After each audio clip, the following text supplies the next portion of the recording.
জন্মসূত্রে বিহারের বাসিন্দা, তবে রামকৃষ্ণ মিশনের শিক্ষা, নিষ্ঠা ও অনুশাসনের প্রতি একটা টান ছিল পুষ্পকের। তাই সোজা চলে আসা নরেন্দ্রপুরে।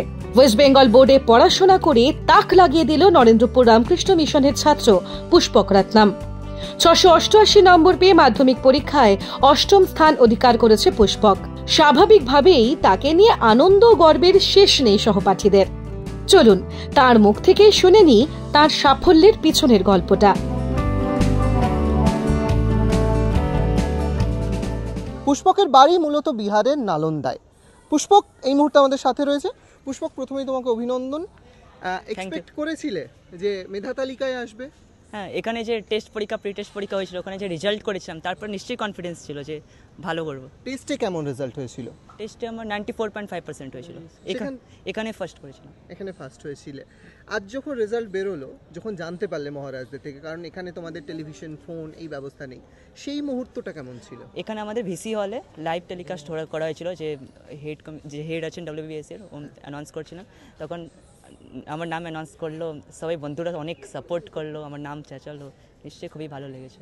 খুব ভালো পুরো সারপ্রাইজ। প্রিপারেশন কিরকম নিতে? কারণ 8th র্যাঙ্ক, এই যে গোটা মেধা তালিকায় 66 জন রয়েছে তোমরা, তার মধ্যে 8ম স্থান রয়েছে তোমার, সেক্ষেত্রে প্রিপারেশন কিভাবে নিতে? প্রিপারেশনে কিছু স্পেশাল না, মানে এখানে যা পড়াশোনা করায়, এখানে যে স্কুল আওয়ার্সে করে, তার সাথে শুধু মর্নিং আর ইভিনিংয়ে সেলফ স্টাডি করতাম, মানে কিছু কোচিং ছাড়া শুধু নরেন্দ্রপুরে পড়ে এটা হয়েছে। তোমার বাড়ি বিহারে, সেক্ষেত্রে বাবা মার গাইডেন্সেরও অনেকটা, যেহেতু এখানে রেসিডেন্সিয়াল তোমরা থাকতে, বাবা মার সাথে হয়তো খুব কম কথা হতো, মহারাজদের কতটা সাপোর্ট পেতে? সবারই খুবই সাপোর্ট। মহারাজ, হাউস মাস্টার, পিজি দাদা, টিচার, বন্ধুদের বেশি স্পেশাল, সবাই আমার বন্ধু, আর বাইরেও অনেক বন্ধু আছে, তাদের সবার মানে খুবই সাপোর্ট। এরপর কি করার ইচ্ছে? এখন মেডিকেল স্ট্রিমে যাওয়ার ইচ্ছা আছে, মেডিকেল স্ট্রিমে পড়ছি। অর্থাৎ এইচএসএ সায়েন্স নিয়ে পড়বে, তাই? সায়েন্স নিয়ে, তারপর মেডিকেল নিয়ে পড়ার ইচ্ছে, মানে হ্যাঁ, PCMB কম্বিনেশন। পুষ্পক ছাড়াও মেধা তালিকায় নাম রয়েছে নরেন্দ্রপুর রামকৃষ্ণ মিশনের আরও এক ছাত্রের। তার নাম সোমতীর্থকরণ। 691 নম্বর পেয়ে 5ম হয়েছে সে। অর্থাৎ প্রতিবারের মতো এবারও মেধা তালিকায় একাধিক স্থান দখলে রয়েছে নরেন্দ্রপুর রামকৃষ্ণ মিশনের ছাত্ররা।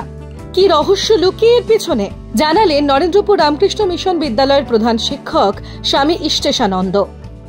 মেধা তালিকায় 2 জন র্যাঙ্ক করেছে, তারা ভালোই করেছে, আর আরও কয়েকজন হলে ভালো লাগতো।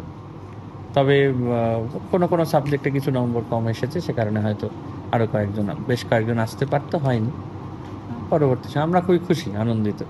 গতবার তো অনেক বেশি মেধা তালিকায় সংখ্যাটা ছিল, নরেন্দ্রপুর থেকেই ম্যাক্সিমাম মেধা তালিকায় ছিল। এই বছর কি কোথাও একটু কমে গেল? হ্যাঁ, এই বছর তো একটু কমেছে, মানে কোনো সাবজেক্ট মেধা তালিকায় কমেছে, কিন্তু আমাদের সার্বিক যে রেজাল্ট, মানে গড় যে ফলাফল, সেটি কিন্তু গত বছরের থেকেও এবছর ছাপিয়ে গেছে। গত বছরের সার্বিক ফলাফল অ্যাভারেজ এগ্রিগেট ছিল 94.02%, এবারে সেটা 94.85%। এবছরে 123 জন পরীক্ষার্থী ছিল, তার মধ্যে 120 জন ছাত্রই 90% ওপরে পেয়েছে, এবং 121 জনই 85% ওপরে পেয়েছে। সবাই 80% উপরে নম্বর পেয়েছে। নরেন্দ্রপুরের এই সার্বিক পড়াশোনা, সার্বিক যে রেজাল্ট প্রতি বছর মেধা তালিকা, এবং তার সার্বিক রেজাল্টও একটা রাজ্যের রুজির বহন করে, সেক্ষেত্রে এই সাফল্যের চাবিকাঠিটা কি মনে হয়? এই সাফল্যের চাবিকাঠির পেছনে অনেক কটা কারণও রয়েছে। একটি, আপনারা সবাই জানেন যে নরেন্দ্রপুরের একটি আবাসিক বিদ্যালয়, একটা তপবন সম পরিবেশ এখানে রয়েছে। মাস্টারমশাইরা যারা হস্টেল দেখাশুনো করেন, হস্টেল ওয়ার্ডেনরা, তারা সারা বছর খুব খাটাখাটনি করেন ছেলেদের পেছনে, এবং প্রত্যেকটি পরীক্ষার পর ছেলেদের কেন কম নম্বর হয়েছে, কোথায় কম নম্বর হলো, সেগুলি নিয়ে রুটিন মাফিক পর্যালোচনা হয়, অভিভাবকদের সঙ্গেও যোগাযোগ করা হয়। আর একই সঙ্গে যেটি বলবো, করোনা পরবর্তী সময়ে আমাদের ছেলেরা এই মোবাইল ফোন নামক যে বস্তুটি আমাদেরকে ভীষণ রকমভাবে, বিশেষত 17-18 ছেলেদের যেভাবে ডিস্ট্র্যাক্টেড করে দেয়, সেই জায়গা থেকে এটি অনেকটা মুক্ত একটি অঞ্চল।